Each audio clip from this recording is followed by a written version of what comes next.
Welcome po muli sa Philippine Weather Trivia again para po sa mga bago sa channel na to. Ako nga po muli, si Alvin Pura, isang meteorologist at ang inyong weather tito. Ngayon, simulan muna natin dito sa Bagyong Ophel. Ang Bagyong Ophel po ay tuluyang pang humihina at ito po ay nasa severe tropical storm category ng Pag-asa na may taglay na lakas na hangin na nasa around 110 km per hour malapit sa kanyang gitna at kung minsan may mga pagbugsong umabot sa halos 135 km per hour. Maliban sa kanyang panglabas na kaulapan na sumasabit dito sa area ng Batanes na kung saan posible po yang magdala ng maulap na panahon dyan, may mga pabugso-bugsong hangin pa rin at posibleng mga pag-ulan, relatively mas maliwalas na po ang panahon natin dito sa Calayan, Babuyan Group of Islands, pababa po dito sa northern portion ng Luzon. Wala na po yung magiging direktang epekto at palayo na rin po yan sa ating landmass or kalupaan. Sa kasalukuyan, ito pa ay patuloy na kumikilos pa-west-northwest sa bilis na 20 km per hour. Ito po ay huling namata ng Pag-asa sa lying around 195 km west ng Batanes at patungo nga dito sa katimugang bahagi ng Taiwan. Saan pa natin ang unti-unti niyang paghina habang lumalayo sa ating landmass or kalupaan. Generally, fair weather po tayo sa malaking bahagi po ng ating bansa. Kasama na po dyan ang Metro Manila, Metro Cebu at Metro Davao. Pero posible po ay yung ating mga isolated o localized na pag-ulan at thunderstorms na kadalasang nangyayari tuwing hapon at gabi. Ito pong Bagyong Pipito ay wala pang direktang epekto sa atin pero kasalukuyan po yang bumabaybay dito sa East Philippine Sea at papalapit na sa ating landmass. At gaya nga ng inaasahan, lumalakas pa ang Bagyong Pipito habang binabaybay itong Philippine Sea. Kung mapapansin nyo dito sa ating satellite image, symmetrical na po ito at meron na siyang well-defined eye. So sinyalis po yan na nasa typhoon category na o isang malakas na bagyo na po. Ito pong Bagyong Pipito. Ayon sa pinakahuling ulat ng Pag-asa, ang Bagyong Pipito po ay may taglay na lakas na hangin na umabot sa 130 km per hour malapit sa kanyang gitna at kung minsan may mga gustiness o pagbugso na umabot sa halos 160 km per hour. Ito po ay huling namata ng Pag-asa sa layong around 630 km east ng Giwan, Eastern Samar. Sa ngayon, medyo mababa pa po ito at mabilis na kumikilos pa westward sa bilis na 30 km per hour. Dahil dyan, medyo mas tumataas po ang tsansa na yan po ay maglandfall or sumabit sa ating landmass or kalupaan. So narito naman ang pinakahuling track ng Pag-asa para dito sa Bagyong Pipito.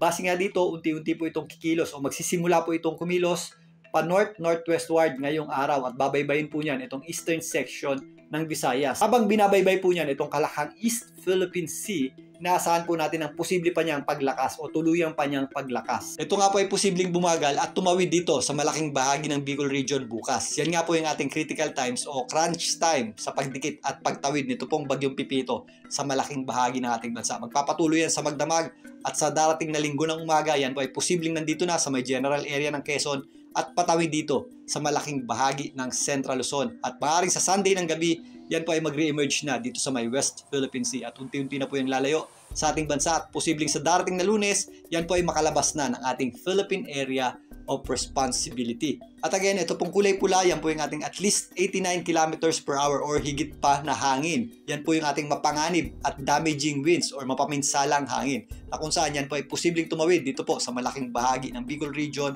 kasama na po dyan ang Quezon at ito pong areas ng Central Luzon. Maliban dyan, ito namang kulay dilaw, yan po yung ating at least 39 km per hour. Mabalot po yan dito po sa malaking bahagi ng Eastern Visayas, Bicol Region, malaking bahagi ng Central Luzon, kasama na po dyan ang Metro Manila, Calabarzon at kasama rin po dyan ito pong ibabang bahagi ng Northern Luzon. Yan naman po yung ating breezy hanggang pabugso-bugsong hangin or gusty conditions. Again, yung ating bagyo po ay medyo compact, so yung ating pinakamalalakas na bugso ng hangin at malalakas na pag-ulan ay medyo malapit dun po sa areas na dadaanan ng gitna nito. Para naman sa mga nagtatanong bakit daw po magkakaiba yung forecast track ng iba't ibang meteorological agency.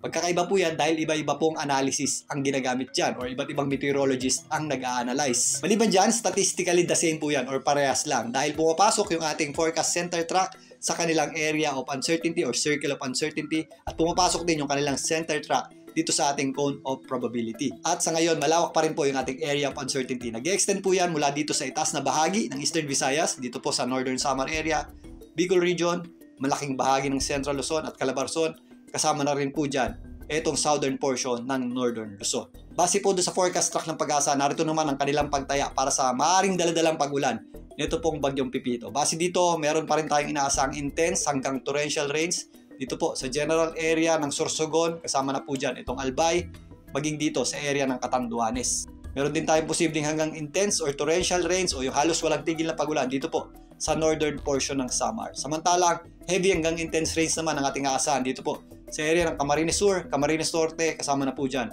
ang eastern section ng Samar. Mga posibleng moderate at kung minsan heavy rains naman ang ating aasahan dito po sa general area ng Samar, itaas na bahagi ng Leyte, kasama na po dyan ang Masbate, maging dito sa general area ng Quezon, kasama na po dyan ang isla ng Pulillo. Ito po ay magsisimula bukas kapag dumidikit na po ang Bagyong Pipito sa ating landmass o kalupaan at magpapatuloy sa darating na linggo.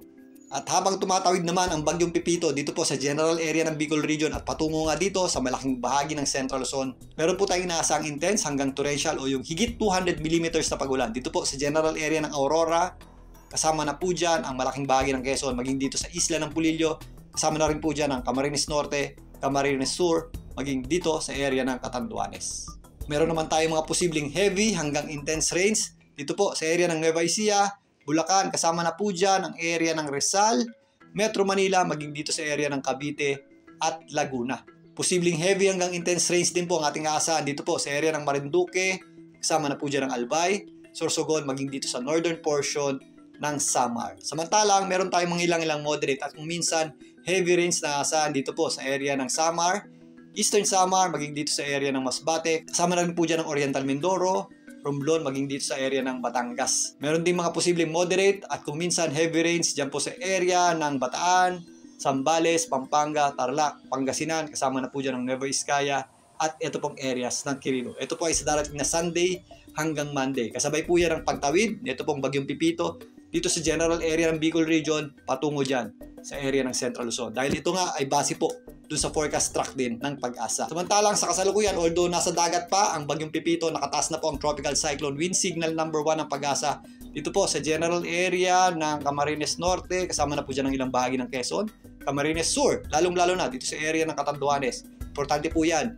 Pati po dito sa area ng Albay, Sorsogon, kasama na rin po dyan ang malaking bahagi ng Masbate. Ito pong hilagang bahagi ng Samar, kasama na rin po dyan ng Samar at Eastern Samar.